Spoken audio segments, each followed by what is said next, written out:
Un dulce. Alguien que se anime y me diga: yo me sé los 10 mandamientos.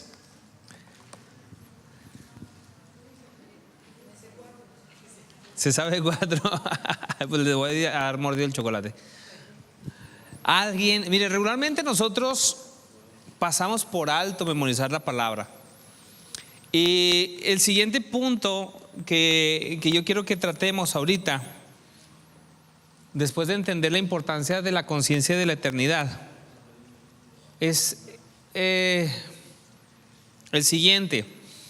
Vamos a hacer un ejercicio, le entregaron una libretita.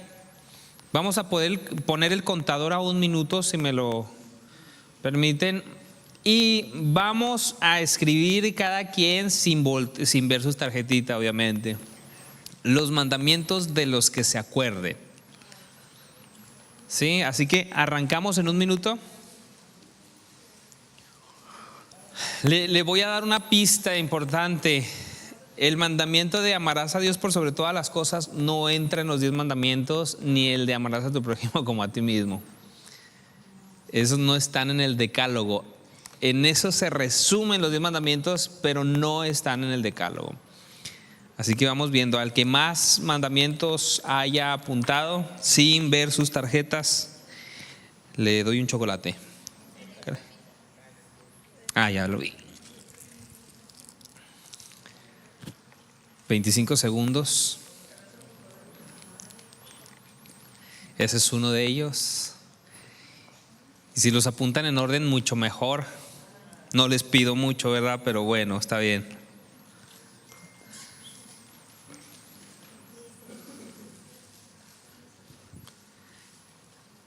Tres segundos, 2 segundos, 1 segundo, se acabó. ¿Cuántos alcanzó a escribir en ese tiempo? ¿Quién escribió un mandamiento? Levante la mano, al menos uno. Al menos uno. Si escribió más, mantenga la mano arriba. Vamos a ver quién escribió más. ¿Quién escribió 2? 3, 4, 5, 6, 7, 8, 9. 8 fue lo que más se escribió. ¿No? 7. ¿Nadie? ¿Quién escribió 8 entonces? ¿Nadie? 7. Ahí al fondo 8, 9. ¿Los 10? ¿De verdad? A ver, que pase. Que pase. Vamos a verificarlo. Le pedimos al interventor de tránsito pase a correr. Sí, no, es que aquí hay una autoridad de veras de tránsito. ¿Las apuntaste? ¿Te lo sabes? No, me lo sé. ¡Ay! Miren, un aplauso. Vamos a ver, todos con su tarjetita amarilla de los 10 mandamientos, vamos a ver qué tan cierto. Sí, en orden. Sí, nada te creo. No, pues como quieras, ya lo volteé. Pues no me acuerdo bien cómo van así por escritos, pero palabra por palabra, pero no vas a tener otro Dios más que yo. No vas a hacer una imagen. El segundo. No vas a tomar mi nombre en mano. Mantendrás el sábado.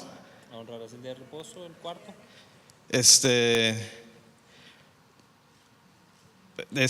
Vas a honrar a tu padre y a tu madre. El quinto, bien. No matarás. El sexto. No robarás. El séptimo. No, Bueno, ese es el octavo, pero va bien. No, el séptimo es no mentir, ¿verdad? No, ese es el noveno. No cometer adulterio. Es el séptimo. No matarás. Es el octavo. Ya lo hicimos, el sexto. No mentir. El 9. No,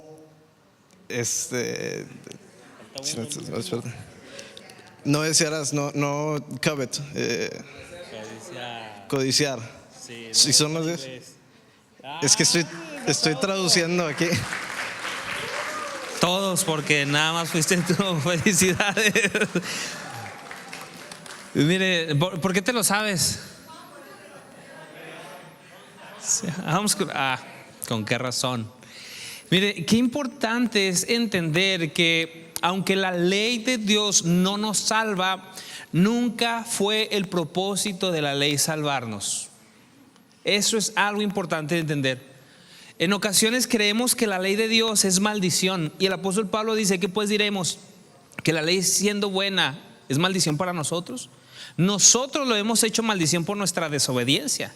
El reglamento de tránsito no es maldición. Lo que es maldición es tener que pagar la multa por infringir la ley. Pero en sí el reglamento de tránsito busca que nosotros podamos tener una disciplina, una vida segura, una vida sin riesgos, bajo ciertos parámetros. Los 10 mandamientos, mi hermano, no son 10 reglas para no cumplirlas. En primera instancia, los 10 mandamientos nosotros tenemos que entender que son el reflejo de Dios en su santidad. No son solamente leyes restrictivas.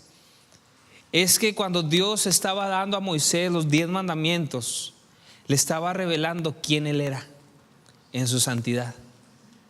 Es sencillo, porque cuando dice: no tendrás dioses ajenos delante de mí, es porque no hay otro Dios fuera de Él.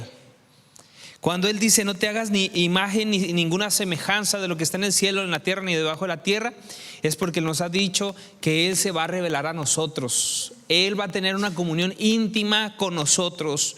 Cuando dice: no usarás el nombre de Dios en vano, nos está dejando claro que su nombre es santo, y que lo que su nombre representa es la perfección y la santidad por sobre todas las cosas.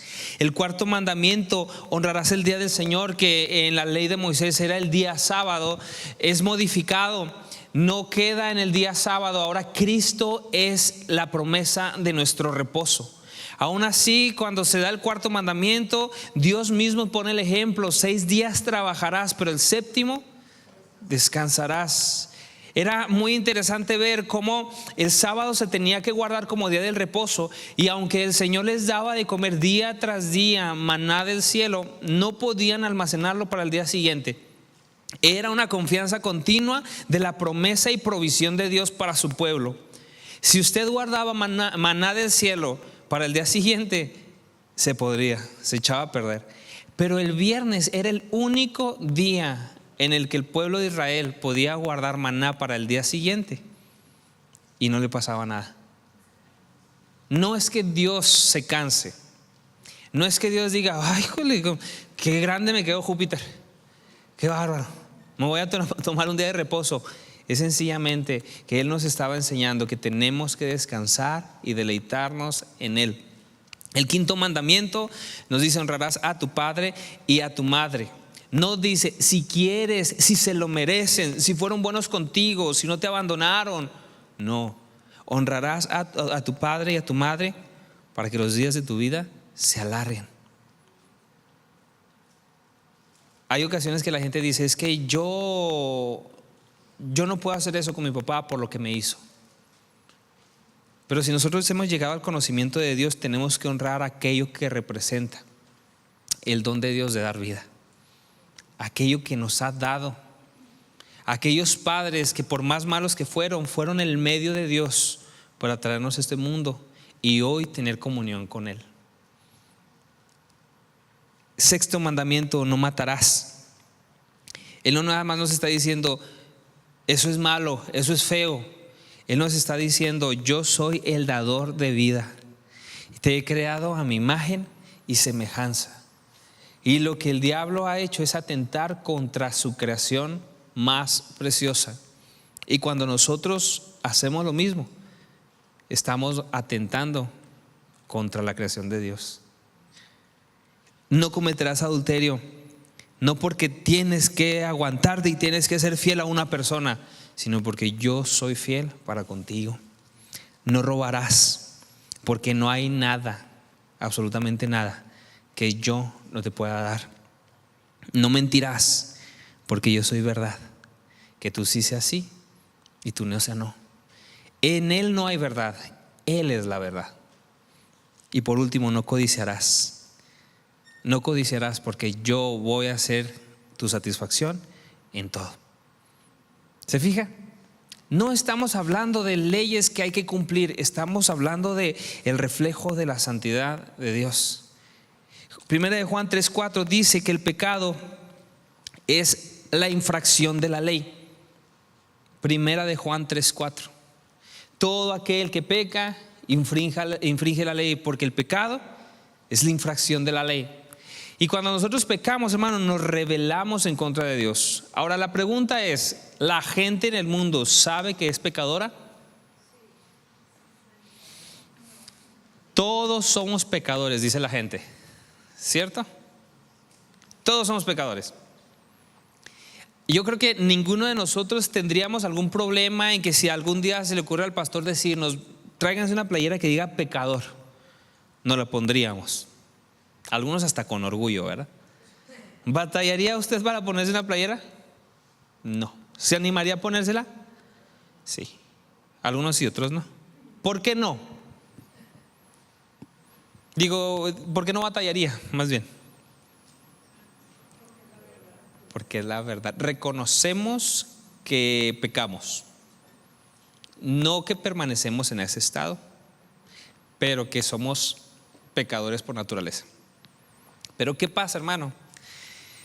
Si en vez de ponerle pecador, le ponemos el pecado. Ahí sí que no, ¿verdad? ¿Quién se animaría? Si nosotros vemos a una persona entrar aquí a la iglesia con una palabra, con una playera que diga pecador, nadie tendría problema de sentarlo a su lado, ¿verdad? ¿Quién soy yo para apartar de mí a los pecadores?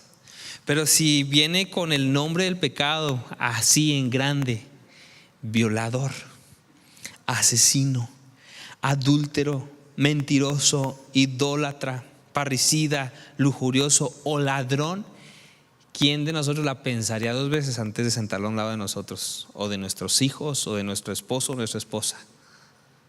¿Quién? ¿Verdad que sí la pensaría? ¿Por qué? Porque está muy feo, ¿verdad? Un asesino al lado mío. Señor, líbrame con que no sea un hombre bomba. Tenemos la tendencia de cubrir el pecado con la autocompasión. Es que todos somos pecadores. Pero lo que la ley hace es ponerle nombre a cada rebelión que nosotros tenemos en contra de Dios. Fíjese qué interesante que el día del juicio Dios no va a decir, bueno, pasen de este lado los pecadores. No, el día del juicio dice que van a ser abiertos los libros y cada cosa que hemos hecho, dicho o aún pensado será traído a memoria. Qué vergonzoso. ¿Cómo vamos a excusarnos delante de Dios? ¿Cómo se va a excusar el hombre delante de Dios? Aún así, la Escritura dice que el hombre no reconoce su pecado. Cada hombre proclama su propia bondad. Tenemos un pecadómetro. Cada quien se ha hecho su propio pecadómetro, su índice de maldad. Y en primer lugar tenemos a Donald Trump, ¿no? O al Chapo, o a Carlos Salinas de Gortari. Y luego más abajito tenemos a, no sé, en su escala tal vez tenga también a Hitler, a su mamá, a su vecino, su suegra, el que le robó, alguien. Y nosotros comparados con ellos no somos tan malos. Porque nos comparamos ¿con quién? Con otros. Y tendemos nosotros a compararnos con el más amolado. Ese sí es malo. Yo no. Dice que en cierta ocasión había en un pueblo, ¿no?, una iglesia, y era la única iglesia del pueblo. Entonces había en la congregación un par de hermanos en la carne, no cristianos, que pues era el único lugar para ir y ahí se congregaba. Pero eran ladrones, mentirosos, estafadores, adúlteros, era de todo lo peor. Y se muere uno de ellos. Entonces obviamente que cuando son los funerales uno tiene que decir las cosas bonitas de las personas por costumbre. No se lo decimos antes de que se muera, sino hasta que se muera, cuando ya no nos escucha para que no se la crea. Pero en este caso, ¿qué cosa buena había que decir de este hombre? Imagínense, entonces el pastor, ya saben, en las iglesias siempre hay proyectos. Pues en esta iglesia había un proyecto de proconstrucción. Llega, se anticipa el hermano malvado, el otro, ¿no? Y le dice: pastor, yo sé que mi hermano era un mentiroso, un ladrón, un adúltero. Y empieza a sacar la lista, ¿no? Pero si usted en su funeral dice en su sermón que él era un santo, yo le doy la mitad de lo que dejó. Ahora eran estafadores, había bastante por medio. ¿Qué creen ustedes que hubiera hecho su pastor en esa condición? ¿Cómo? No aceptar. Yo sé, pastor, por eso pregunté, no tengo ninguna duda. Mire, pues es más testimonio, ¿verdad? Ya cuando la suegra habla bien de uno, está uno a un paso de irse al cielo por las buenas obras. Lástima que no alcance, pero es buena indicación. Entonces, usted y yo asumiríamos que nuestro pastor no aceptaría. Pues este pastor se aceptó. Entonces estaba en medio, pues oiga, hay un proyecto de proconstrucción y todo eso, está en medio del funeral. Está el féretro enfrente, empieza el pastor a oficiar la ceremonia y decir, es la ceremonia fúnebre obviamente. Este hombre que ustedes ven aquí, nosotros lo conocemos. Este hombre era un mentiroso y ya le habían dado el dinero, y empieza a sacar, y era un estafador y era un mujeriego. En eso el hermano que ya le había pagado se levanta enojado y se deja venir. Sí, dice, ya cuando venía cerquita del pastor dice, pero a comparación de este hombre, este era un santo. Algunos de nosotros tenemos la idea que el día en que estemos delante de Dios, va Dios a ponernos a un lado de Hitler y va a decir, no, pues tú no hiciste nada, hijo de mi vida. Tantos millones de muertos, ¿y tú cuántos aquí hemos matado? No levante la mano, por favor. Pero nosotros tendemos a compararnos con ellos. Sin embargo, hermanos, el día del juicio no seremos comparados con los demás pecadores. Seremos comparados con la perfecta santidad de Cristo a la luz de la ley de Dios. ¿Quién es bueno comparado con Dios? Cierta ocasión un joven rico se le acerca al Señor Jesucristo, se postra delante de él y le dice, maestro bueno, ¿qué cosa buena tengo que hacer para ir al cielo? El Señor Jesucristo responde a la pregunta tal cual como él la hizo. Él preguntó por qué obras son las buenas para ir al cielo. Y Cristo respondió en base a esta pregunta: cumple la ley. ¿Te quieres ir por obras al cielo? Cumple la ley. ¿Cuál debió de haber sido la respuesta de este joven rico? ¿Qué hubiese respondido usted? ¿Cómo? Él dijo, desde pequeño la he cumplido. Él se puso palomita. ¿Era verdad esto? ¿Hay alguien que a la luz de los 10 mandamientos pueda decir, desde pequeño los he cumplido? Haga un examen, haga un examen de conciencia y dígame si usted ha cumplido con los 10 mandamientos. Dice el primer mandamiento, no tendrás dioses ajenos delante de mí. Tal vez usted pueda decir, es que yo siempre he amado a Dios por sobre todas las cosas. Pero ¿cuántas veces nosotros preferimos dedicarle tiempo a otras cosas que a Dios? Alguien en cierta ocasión me dijo, ¿quieres saber quién es tu Dios? Dime en qué gastas tu tiempo y tu dinero. Ese se convierte en nuestro Dios. Cuando la obra de Dios no es lo primero, cuando amarle a Él no es lo primero, hermano, ahí hay una evidencia grande. ¿Sabe algo? Últimamente las actualizaciones de Apple con las tabletas y algunos teléfonos nos permiten ver cuánto tiempo pasamos en cada una de las aplicaciones. Y si usted comparase, Netflix con la Biblia, ¿cómo nos va? Y usted va a decir, no, es que yo leo la Biblia, la de veras. en mi casa y yo la leo. Pero ¿es verdad en nuestra conciencia? ¿Es Dios lo primero en nuestra vida? ¿O son nuestros deseos lo primero en nuestra vida? Segundo mandamiento: no te harás imagen ni ninguna semejanza. Yo no creo que Dios sea así. Dios no es tan severo como tú estás diciendo. Espérenme, yo no estoy diciendo que Él sea severo conforme a lo que yo creo. Él dijo que juzgará con justo juicio, que no tomará por inocente al culpable, que no hay justo ni aun uno. Eso es lo que la Biblia dice. También dice que ha sido misericordioso, pero lo vamos a ver ahorita. Lo que tenemos que entender es que en su justicia Él tiene que hacer justicia. Si Él no hace justicia, entonces no es bueno. Si un juez no hace justicia, ¿sería un buen juez? Es que Él es diferente. Él es el modelo perfecto de justicia. Él no va a ser diferente. Él es misericordioso, cierto, pero tendrá que ser justo, porque Él mismo así lo dijo. Entonces, hacernos una idea falsa de Dios. ¿Alguna vez usted se ha hecho una idea falsa de Dios? Es que yo creo que Dios es amor, y es amor, pero puro amor para usted. Nada más es amor. Bueno, si nosotros no nos vamos al conocimiento pleno de quién es Dios, nos estamos haciendo una falsa idea de quién es Él. El tercer mandamiento: no usarás el nombre de Dios en vano. Va caminando usted, se tropieza y dice: Santo Dios, sangre de Cristo, Diosito Santo, haciendo referencia obviamente a la deidad. ¿Sí?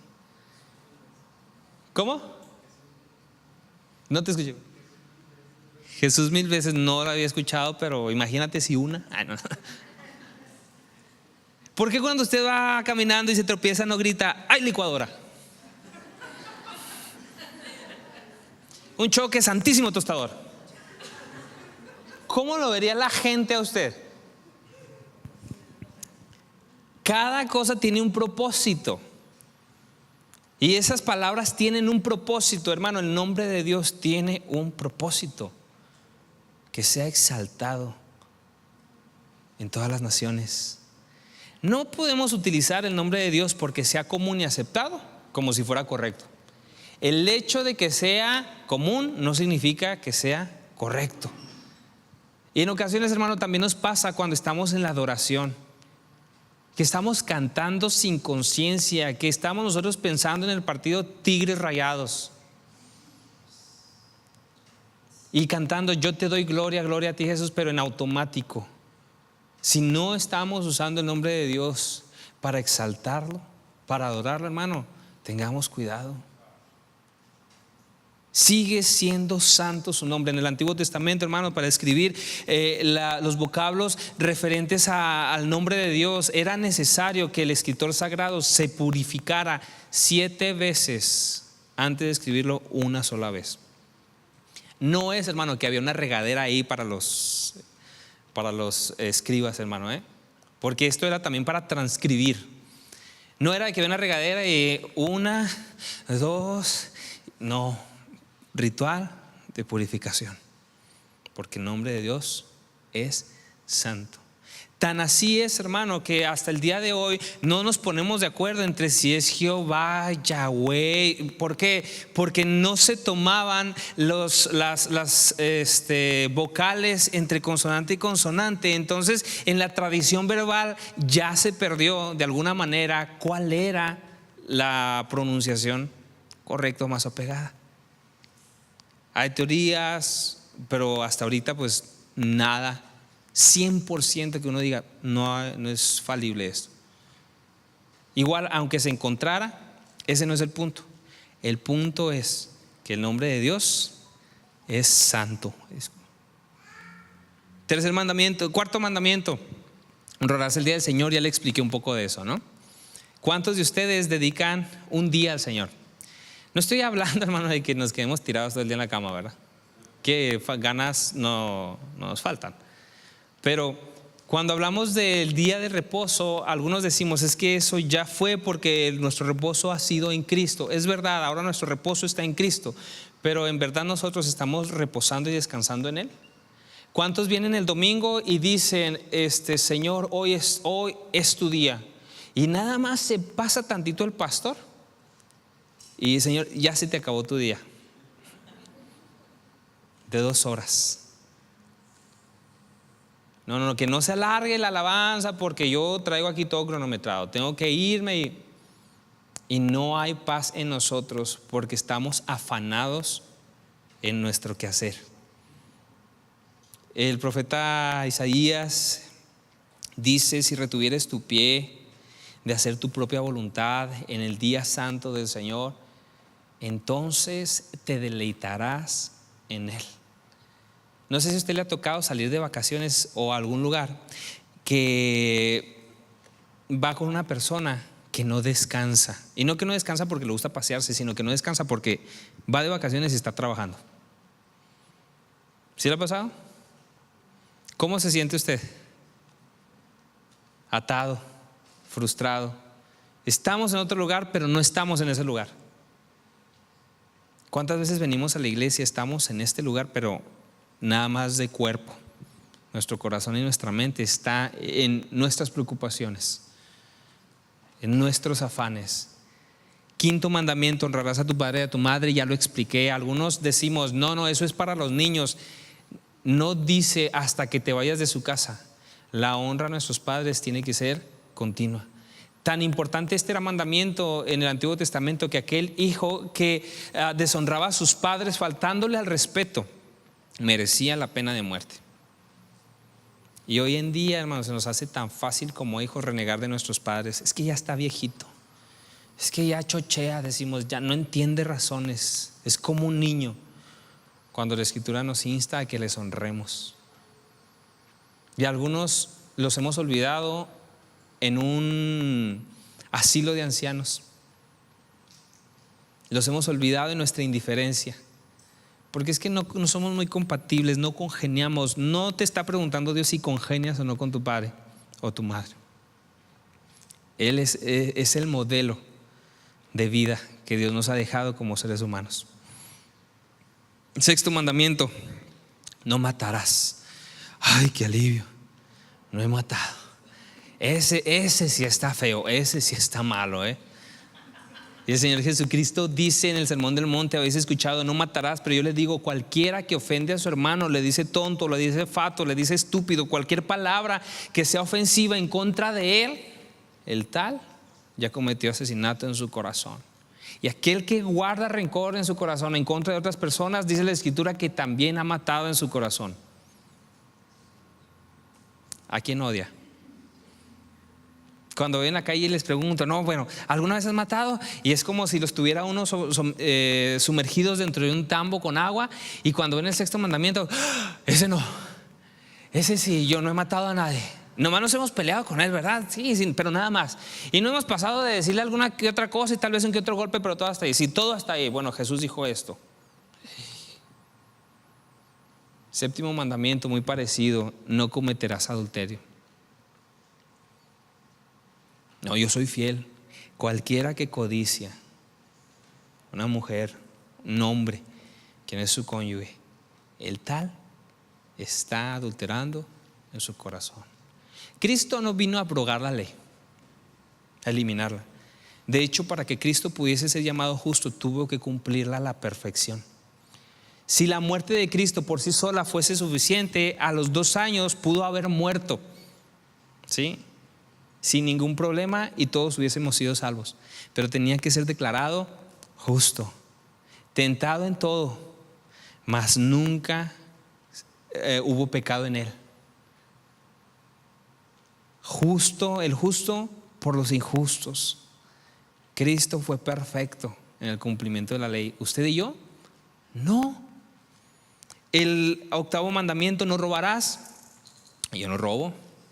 Yo nada más comparto la música de alfarero, ¿verdad? Y es para la honra y gloria del Señor, ¿verdad? Los discos no son piratas, están ungidos. Es que ellos tienen muchos discos. Marcos Witt, no, él tiene mucho dinero. Para mí que nos está robando. Ladrón que roba ladrón. Tiene 100 años de perdón y creemos que somos los Robin Hood de la iglesia cristiana, ¿verdad? Y nos la pasamos descargando software pirata, a películas. Quiero, híjole, qué feo, ¿verdad? Pero quiero hablarles, por ejemplo, del Spotify.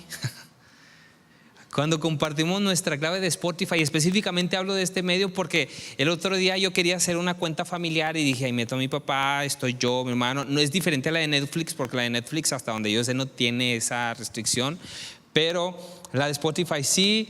Y me dice, con esto estás tú asegurando que todos viven en el mismo domicilio. No iba a venir San Spotify, ¿verdad?, a revisarme a ver si todos vivimos ahí.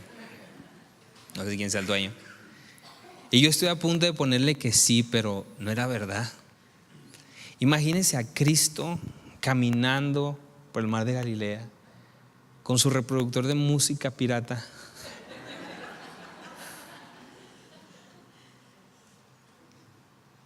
Él era el dueño de todo, podemos decir.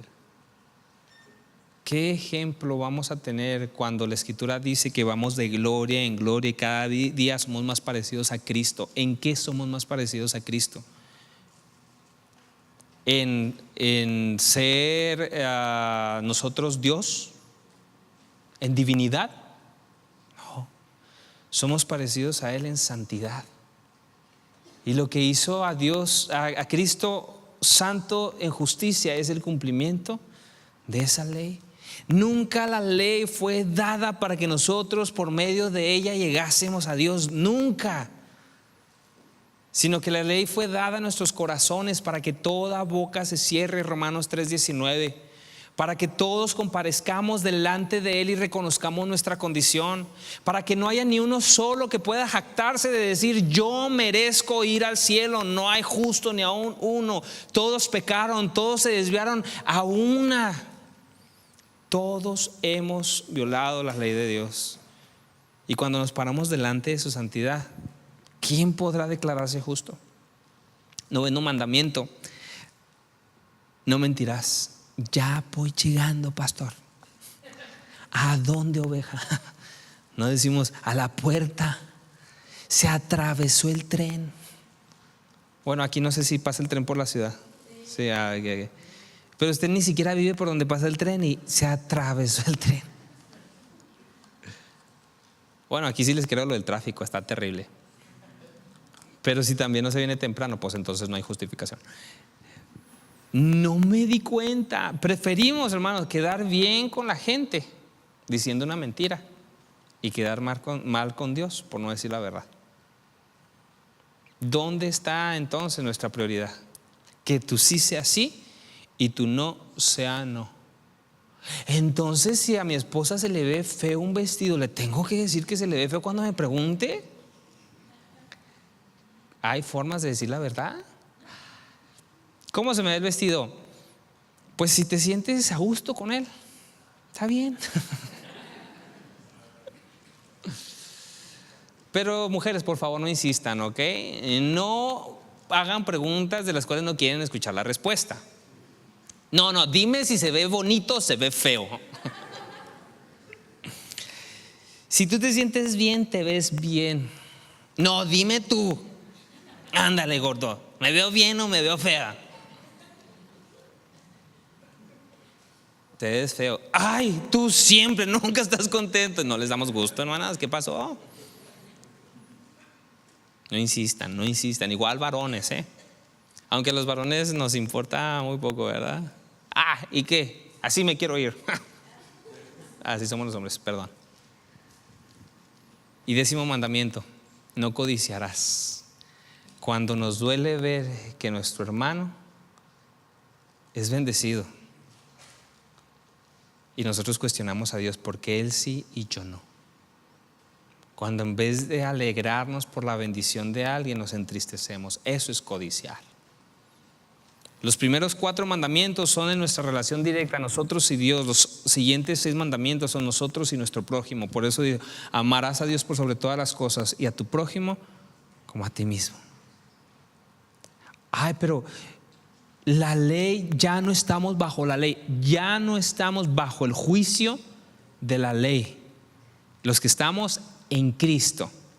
Pero los que no están en Cristo, 1 de Timoteo 1, 8 al 11, el apóstol Pablo le da la indicación a Timoteo y le dice: pero sabemos que la ley es buena si uno la usa legítimamente, conociendo esto, que la ley no fue dada para el justo, sino para los transgresores, y desobedientes, para los impíos y pecadores, para los irreverentes y profanos, para los parricidas y matricidas, para los homicidas, para los fornicarios, para los sodomitas, para los secuestradores, para los mentirosos y pérjuros, y para cuanto se oponga a la sana doctrina, según el glorioso evangelio del Dios bendito, que a mí me ha sido encomendado.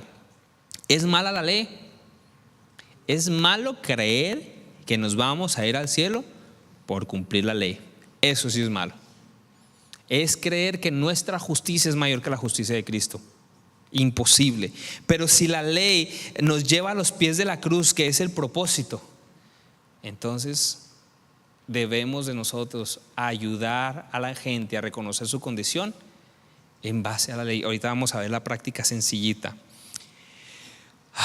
¿Cuántos de estos mandamientos usted ha violado? Yo creo que lo más sincero sería lo que Javi dijo: todos. El joven rico dijo: desde pequeño los he cumplido todos. Y el Señor Jesucristo conocía su corazón, no se puso a pelearse con él. Hermano, cuando estemos hablando del pecado, no se ponga a pelearse con la gente, por favor.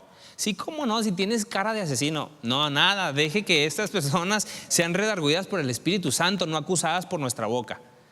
Deje que ellos se vean ante la ley de Dios, ¿sí? Y que el Espíritu Santo sea el que redarguya sus corazones. Ahí, hermano, cuando nosotros somos capaces de comprender esto, vamos a darnos cuenta que la ley cumple 3 propósitos muy específicos. Número 1, el propósito de despertar nuestra conciencia de que no somos tan buenos. Romanos 2:15 dice que Dios la ha puesto también en el corazón de los hombres y que nos acusa o nos defiende. Romanos 3:19 dice que cierra toda boca,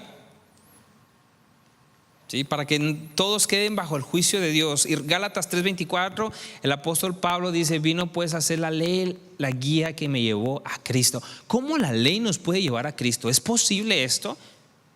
¿Qué no es el amor lo que nos lleva a Cristo? La Biblia no dice esto. Dice que es la ley. ¿Cómo la ley nos guía a Cristo? Cierra toda boca, nos presenta culpables delante de Dios y nos muestra la necesidad de un Salvador. ¿Se acuerda cuando le puse yo el ejemplo del tránsito? Que vimos lo del reglamento de tránsito.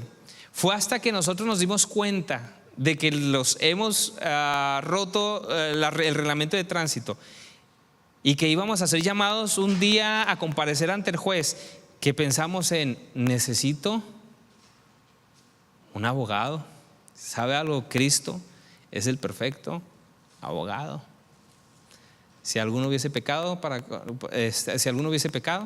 abogado tenemos para con el Padre, a Jesucristo el justo. Todavía no lo pongo a la práctica. Y por tercero, el juicio. Hablar del día del juicio. ¿De qué nos sirve a nosotros una ley si no hay quien lo juzgue? ¿De qué nos sirve? Como en todos lados, cuando estábamos en la escuela y la maestra se salía del salón, ¿qué pasaba en el salón? Locura.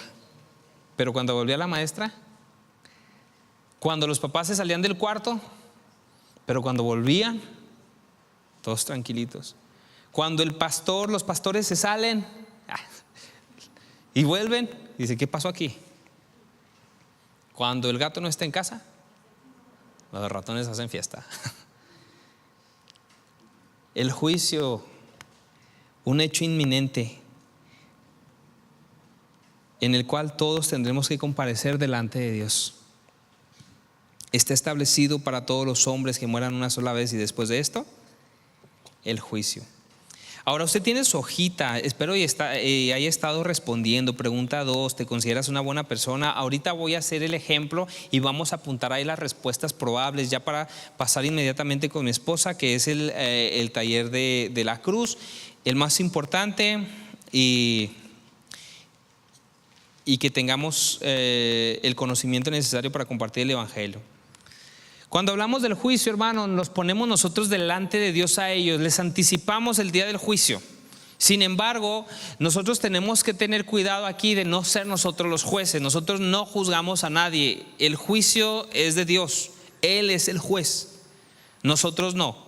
La pregunta aquí es: el día en que mueras, ¿serás declarado inocente o culpable? En base a la ley de Dios, ¿cómo se declarará la gente? Culpable. Quien diga que no ha cometido pecado, hace a Dios mentiroso. Y Dios no miente. Todos hemos pecado. Y por último, el infierno. ¿Cuáles son las consecuencias de la desobediencia? Y aquel que no fue hallado inscrito en el libro de la vida fue lanzado al lago de fuego. Tenemos que hablar de este tema, hermano, con compasión, porque el infierno no habla de juicio, al menos por el momento. El infierno habla de misericordia. ¿Cómo que el infierno habla de misericordia? ¿Se acuerda que Dios es fuerte, celoso, justo? Ya vemos sobre el juicio. Celoso, ¿por qué celoso? La ley le pusimos celoso porque el pecado es la infracción de la ley. Y el celo de Dios consiste en que Él nos ha hecho con un propósito, y el pecado nos aparta de ese propósito. Nos ha hecho para sí, y el pecado nos separa de Él y desvía nuestra adoración hacia dioses falsos. Y cuando hablamos del infierno, hermano, es como el diagnóstico que da el doctor de muerte, pero que dice, ¿cómo le gustaría a usted que le dijeran que se va a morir? No de qué manera le gustaría que se muriera, sino tal vez un diagnóstico un día. Imagínese el pastor, el doctor.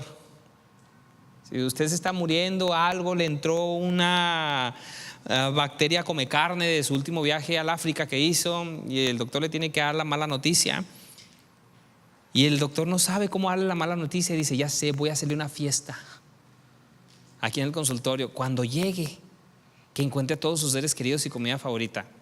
¿Para quién sería un buen detalle del doctor eso? Fiesta, y llega uno, ¿y qué pasó? Es que queremos decirte que te vas a morir en 2 meses, pero disfruta. ¿Quién va a disfrutar? Sería una burla, ¿no? ¿Y a quién de ustedes le gustaría un doctor que diga: pues mira, te vas a morir, te lo dije, ¿para qué te fuiste al África? ¿Verdad que no?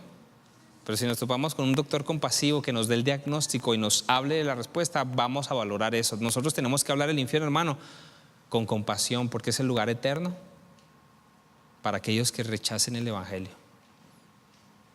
Y cuando hablamos del infierno, hermano, tenemos que saber que Cristo fue la persona en el Nuevo Testamento que más habló acerca del infierno. Es el lloro y el crujir de dientes, el lago de fuego. Es un lugar en el cual no puede nadie nunca salir de ese lugar. Es el destino final de aquellos que han rechazado vivir en esta vida con Dios. Si no han deseado vivir en esta vida con Dios, no lo van a hacer en esta vida, hablando de 80 años, no lo van a hacer para la eternidad.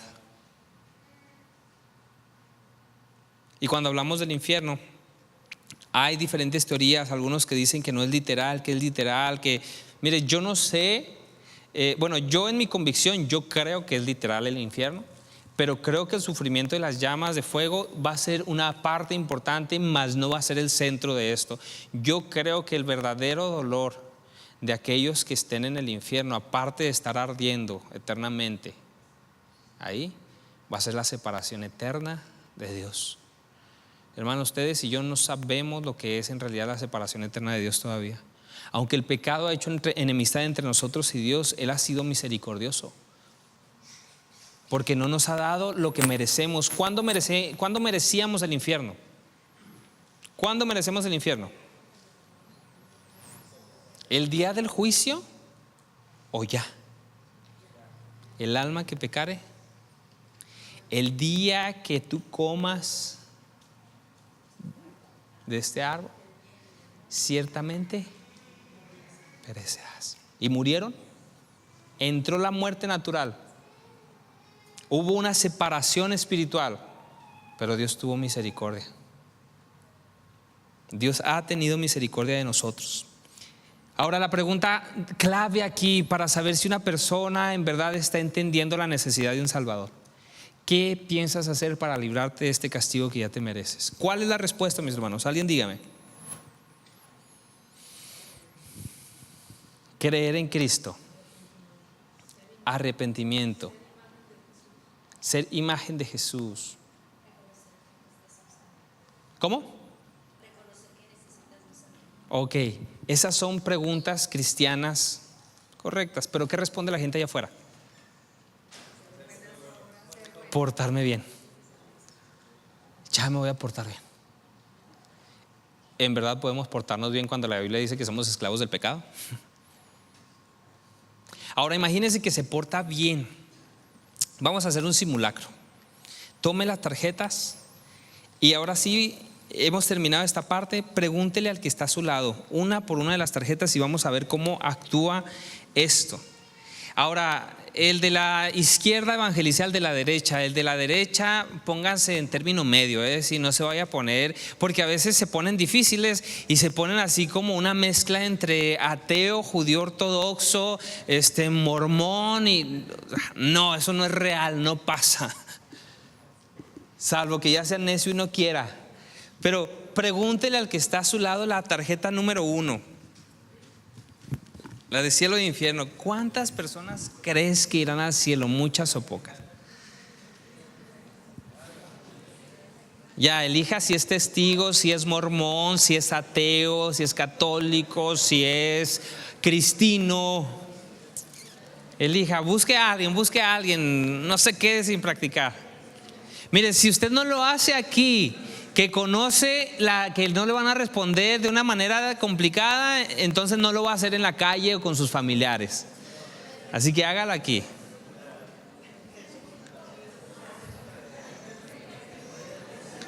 Ok, listo. Ya le preguntó la primera tarjeta: ¿cuántas personas crees que irán al cielo? ¿Muchas o pocas? Segunda tarjeta: ¿te consideras tú una buena persona? Mire, en esta, présteme tantita atención. Cuando hablemos de la ley, seamos sagaces, astutos. Tratemos de hacerlo de una manera legítima, no para decirles es un pecador, adúltero, mentiroso, no, sino nada más para que ellos puedan verse delante de la ley de Dios y puedan reconocer su pecado. La gente proclama su propio bien. ¿Te consideras una buena persona? Posible respuesta: sí. O los más modestos van a decir: no sé. Pero malos no se considera. Y hay quien dice: no, soy mala persona. ¿Sí? Y muchas veces decimos: este pobre ya entiende que es pecador, entonces vámonos directo a la cruz. En ocasiones esa gente es autoconmiserativa y dice: si ya digo que soy mala persona, cuando me muera en el día del juicio, Dios va a decir: bueno, de perdida reconoció que era malo. No, necesitamos un Salvador. No pase por alto el utilizar la ley para conciencia de las personas de cuál es nuestra condición real delante de Dios. Pero imagínense que usted le pregunta a una persona: va a elegir 3 mandamientos o los que usted sienta. Yo regularmente procuro utilizar, casi siempre arranco con el primero. Apunte esta cita, Santiago 2:10. Santiago 2:10 dice: cualquiera que haya vivido perfectamente pero violase uno solo de los mandamientos se hace culpable de todos. O sea que no es porque yo nada más he violado uno. Bueno, delante de Dios es como si hubiésemos violado todos, porque Él es santo, Él es perfecto, Él es sin mancha. Entonces yo utilizo el 9º mandamiento: no mentirás. ¿Sí? Pero tenga cuidado. Antes yo preguntaba: ¿alguna vez has mentido? Error fatal. Se va a topar con gente que le va a decir: no. Y si nos mienten en esa, para salir de ese embrollo, Nos tiene que sacar un ser querido de ahí de ellos que digan: ay, papá, no seas mentiroso. Pero me ha tocado. Cierta ocasión, dando esos talleres en Hermosillo, Sonora, fuimos a la plaza. Nada más hay una plaza en Hermosillo. Entonces en esa plaza estábamos ahí entrenando un equipo. Fuimos a la práctica y le dije a uno de los muchachos: elige a la persona que tú quieras y evangelízala. Yo voy a estarte viendo de lejos para ver cómo te va. Si se te complica o algo, yo voy a llegar ahí contigo. Pues este joven, entre tanta gente, agarra al más mal encarado de todos. Un señor alto, robusto y que nada más lo veía así, vestido todo de negro. Don Arturo. Y yo veía que don Arturo nomás era así. Y se me hizo raro. Y vi que no pasaba de tarjeta, Ya fui así como que de metiche. Vi que don Arturo era una persona perfecta, jamás había hecho nada malo. Y me introduzco a la plática, me presento, mi nombre es Elazar, se presenta don Arturo. Y le digo: don Arturo, ¿usted nunca en verdad ha dicho una mentira? No, jamás. No puede ser posible. Bueno, vamos a ver, ¿alguna vez ha robado? Nunca, jamás, siempre he trabajado. Don Arturo, ¿alguna vez que se quedó con el cambio de alguien, de sus papás ahí? Nunca. ¿Que se trajo algo del trabajo? Jamás. ¿Evadió impuestos? Nunca. ¿Dio una mordida? Jamás. Nada. Bueno, otro mandamiento. Así me lo fui llevando uno por uno. Él era perfecto. De verdad, no me arrodillé delante de él nomás porque sé que la Escritura dice que no debemos de arrodillarnos ante los ángeles. Y me faltaba el 7º mandamiento. Yo tengo cuidado con este mandamiento, porque muchas veces la gente se siente así como que si le estuviéramos señalando. Y no es que le señalemos. A veces la gente le va a preguntar: ¿que tú no haces todo esto? ¿Cuál es su respuesta? Si su respuesta es sí, cuidado, nosotros tenemos que hablar: lo hacía. Ya no vivimos practicando esto. Y si hubiese algún pecado que todavía está recurrente ahí, tenemos que traerlos a los pies de Cristo y confiar en su obra salvífica, en que Él nos está transformando. No somos perfectos, no vamos a ser perfectos hasta el día de Jesucristo, pero es muy diferente que nuestra carne sea débil y que en ocasiones nosotros seamos al pecado a practicar el pecado. ¿Ok? Porque tampoco estoy predicando perfección, eso es imposible en esta vida. Pero en esa ocasión le veo a don Arturo y le dije: don Arturo, el 7º mandamiento dice: no cometerás adulterio. ¿Alguna vez usted, don Arturo, ha cometido adulterio? Le iba a explicar que también en el pensamiento, y me detiene en seco y dice: no. Y luego se me queda viendo así fijamente, y luego voltea la mirada así tantito. Había una mujer que nos estaba escuchando así como que de incógnito, como más o menos a donde está Javi. La voltea y la ve: jamás. Entonces yo muy despistadamente volteo, me percato, era una señora. Y dije: bueno, don Arturo, la escritura, sí, la Biblia dice que con tan solo codiciar a una mujer, ¿alguna vez ha visto una mujer que no sea su esposa y ha dicho: uy, qué bonita, y ha tenido tal vez un mal deseo en su corazón? Y luego volteé a ver otra vez a la señora y me volteé a ver a mí: no, jamás. Y yo aquí sí dije: Señor, ya no sé qué hacer. Don Arturo, tratando de persuadirlo, ¿no? Me está diciendo que usted, de los 7,000 millones de habitantes, aproximadamente 3,500 millones de hombres sobre la faz de la tierra, es el único que nunca ha tenido un mal pensamiento. Jamás. Y volteé. Y yo era el maestro, imagínese cómo estaba mi alumno.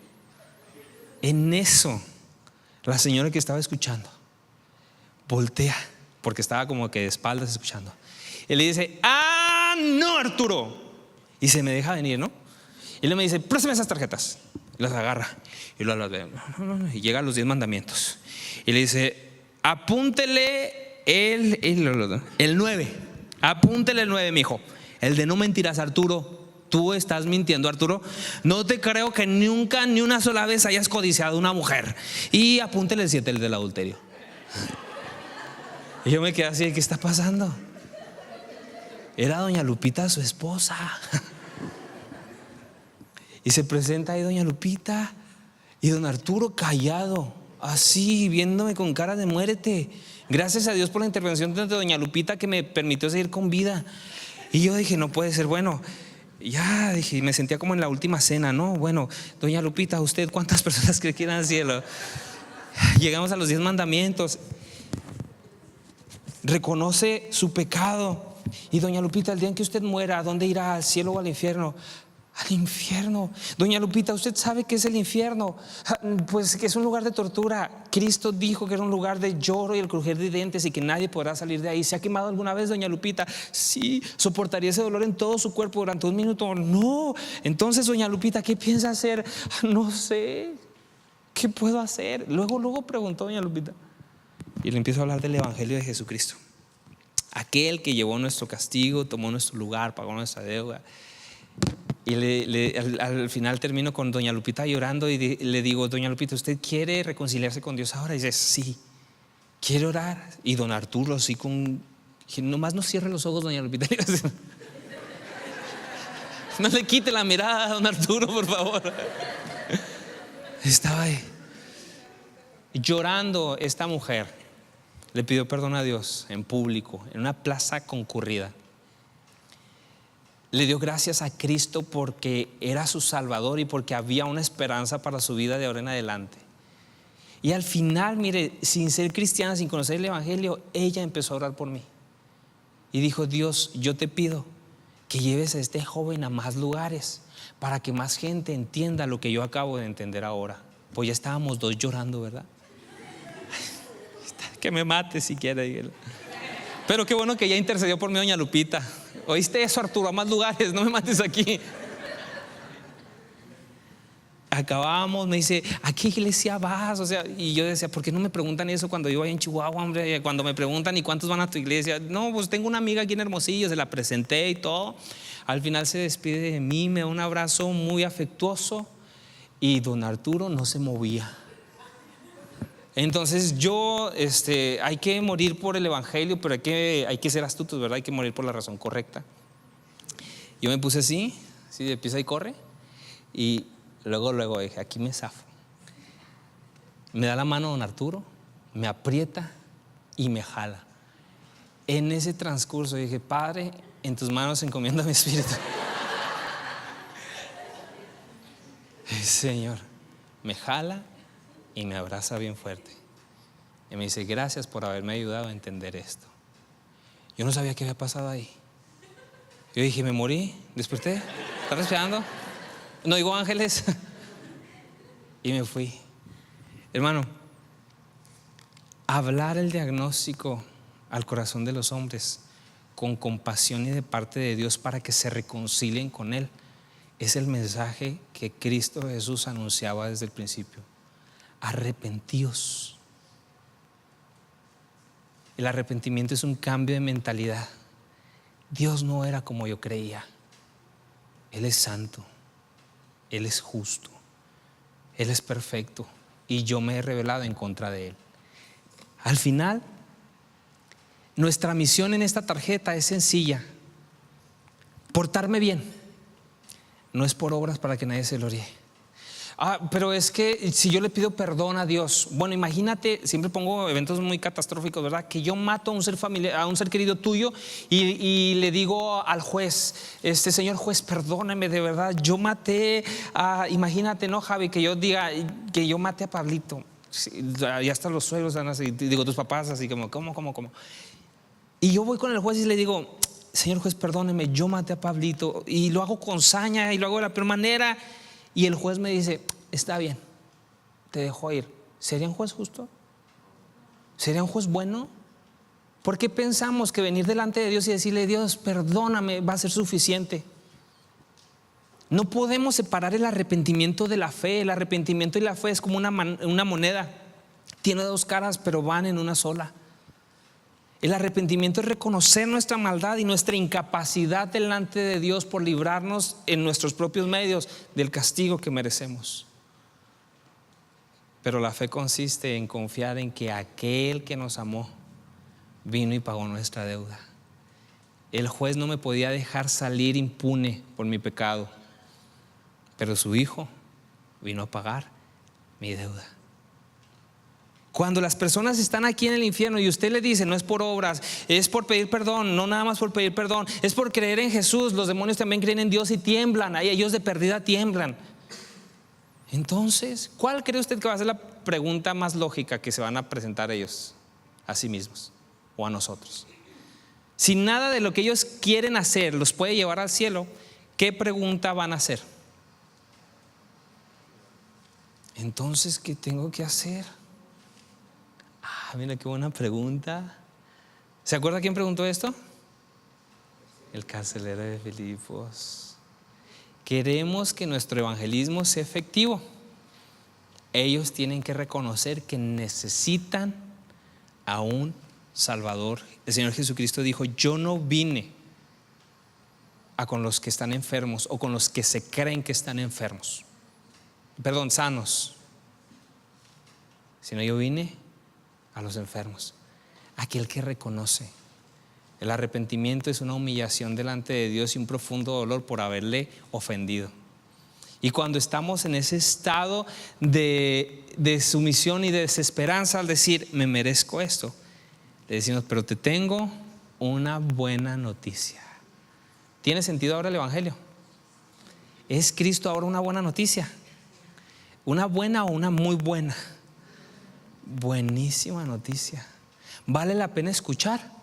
Sí. Cuando yo llego, miren, a veces me preguntan: ¿y cuánto duras evangelizando? Regularmente en la calle, hermano, mis pláticas de evangelismo después de una ronda son de 20 a 40 minutos. A veces hasta más, porque no me muevo hasta que ellos van comprendiendo paso por paso.